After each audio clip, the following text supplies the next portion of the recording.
He is the opposite of the legacy that his father, his uncle, his siblings, and cousins have tried to carry forward for decades.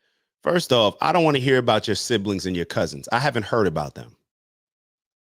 Don't know what they've done. Don't know what they ran for. They haven't put themselves out on the line to be judged, to be hated like RFK Jr. Stop it.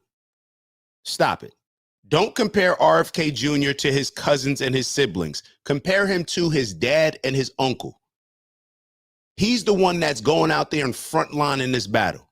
He's the one that's putting his life on the line. I wouldn't even recognize his siblings and his cousins who happen to work for the Democratic Party. Like, knock it off. Knock it off. RFK Jr.'s endorsement of Donald Trump prompted a strongly worded response by members of his own family.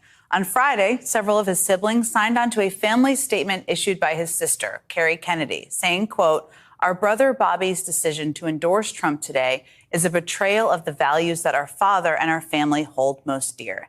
It is a sad ending to a sad story." Kerry Kennedy is a human rights activist and a lawyer. She's also Robert F. Kennedy Jr.'s sister. Kerry, thank you so much for joining me this afternoon. So she's a lawyer and a human rights activist. It's funny how I never hear these type of words being used to describe RFK Jr.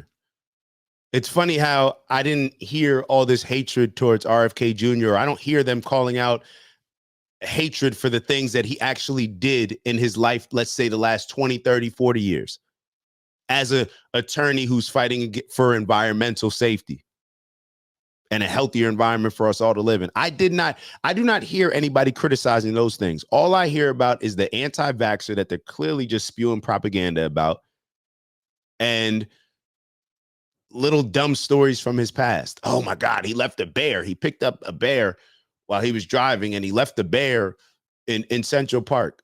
Yo, who cares? Like, how is that? Okay, that should be, we should consider everything. Cool. But how are those the top things that we're considering? If MSNBC, if this lady, what is her name? Jen Psaki, whatever her name is. I don't know her name, how to pronounce it. Psaki. If she's really interested in telling us who RFK Jr. is, why don't you show us who he's always been? Why don't you show us the work that he's been committed to his entire life? Why don't you talk about those things? Why? Because they're not interested in giving us objective viewpoints on him, because they're scared of him. He's not controlled like she's controlled. She's controlled by big pharma and these big corporations that pay MSNBC and donate so they can make a lot of money. And we get this so confused. Just how we are on Instagram, paying attention to our insights, paying attention to how many people liked, how many people commented, how many people saved it, how many people sent it out. And it has absolutely nothing to do with us making money. Just as we are concerned with that, she actually is in that role, and it does have to do with her making money. The more eyes that she gets on her shows, the more money that she's able to negotiate in a contract with MSNBC. The more eyes that she gets on her shows, the more the powers that be, the people that dangle the money, the people that control these people, with the puppet strings, they are going to give her more money because she's a more valuable pawn to their particular agenda. I appreciate it. And I just wanted to start. I mean, that was a very powerful statement, and I imagine it was pretty painful to have to do. But why do you feel so compelled to speak out at this moment? I think this is really the stakes this November couldn't be higher, which is exactly why my whole family will be fighting so hard to reelect Kamala Harris and Coach Waltz, who've been champions for the values that my family has fought for years. Donald Trump is the polar opposite. He's a threat to the most basic freedoms that are core to who we are as Americans, the right for women to control our bodies. I really don't understand, but I realize that if you just keep saying something, people will believe it. Donald Trump was president. Like, Donald Trump was president. What freedoms did anybody, like, seriously? With the exception of obviously what was going on with the pandemic, and obviously you had more of the Democrats that were trying to shut things down and take away our freedom. did you feel less free when Donald Trump was president? Like, I'm gonna be honest. Like, did I feel less free than when Barack Obama was president, George Bush was president? Like, I don't know. Now, George Bush, that had me a little nervous because that's when I was about 18, 17, 18, I feel like, or 16, 17, 18. And I was nervous saying that with them, they used the fear mongering, and maybe that was more realistic with all these wars and stuff. I was worried getting drafted and stuff like that. So maybe felt less free there. But did anybody feel less free when Trump was, like, even if you hate Trump, let's be real, even if you hate Trump, did you feel less free?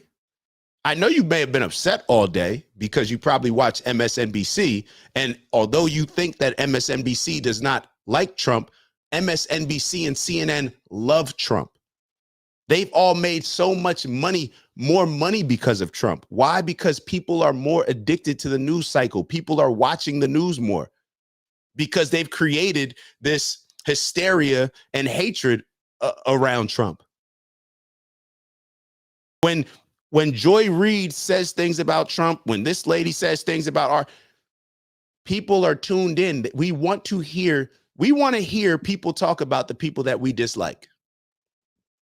We want to hear people say certain things that are going to validate our feelings towards that particular person. That's what ends up happening. So you probably were miserable all day. Meanwhile, the Joy Reids and all these people that go up on these mainstream news stations that say how much they hate Trump, they love Trump. They want Trump in office. And if they don't want him in office, they want him in the news cycle. I'll be totally honest. MSNBC probably will make less money and have less viewership if Kamala Harris wins. I don't know about y'all. I don't just trust that everybody on MSNBC actually likes Kamala Harris. Nah, they're just in that gang. They're just working for that company. So therefore they're pushing that company's agendas. It's that simple. You can grow up a Giants fan your entire life, but if you make it to the league and you play for the Cowboys, my boy Sean Lissamore, he was a Giants fan his entire life. He played college ball with me, my bro Beast. He went to he got drafted by the Cowboys. Do you think he was out there playing against the Giants and saying, "Oh man, like I'm a Giants fan"? No, you're playing for that team. They're putting money in your pocket. Now you want to kill the Giants. You get what I'm saying? So let's not be mistaken. These people, they don't actually hate Trump. They just know that if they act as if they hate Trump and convince you to hate Trump, that you're going to rely on them more, watch more of their news stations, their viewership's going to go up, and their payment's going to go up. It's all about money. The right to live in communities safe from gun violence, to love who you love. And I think if my dad were alive today, the real Robert Kennedy would have detested almost everything Donald Trump represents. His lying, his selfishness, his rage, his cynicism, hatred, racism, fascist sympathies, deliberate misinformation about vaccines, criminal felony convictions. Daddy was the Attorney General of the United States.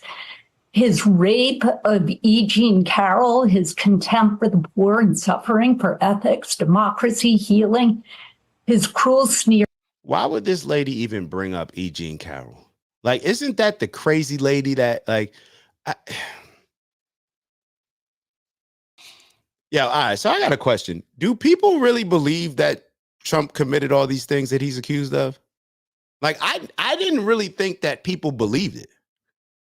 I thought that they just wanted to see him get locked up. You know, they say like, oh, well, even if he ain't do that, he's a terrible person. So I don't, like, do people actually believe that Trump did like the things that he was accused of doing? Like all these rapes, all these accusations. Do we think that, is that the understanding of most people? Like, oh, he did those things? Or I thought it was just a thing that they put out there, but that they didn't actually believe. Hearing at human rights for suffering of people in America and around the world. And these are the causes that was loved so passionately by the real Robert Kennedy. So I'm outraged and disgusted by my brother's gaudy and obscene embrace of Donald Trump. And I completely disavow and separate and dissociate myself from Robert Kennedy Jr. And what validates your opinion of anything that you just discussed more than RFK Jr.? Like, what is, like, all joking aside, what validates, like, what have you done? What are the things you've been committed to? Like, what have you accomplished, Kerry Kennedy?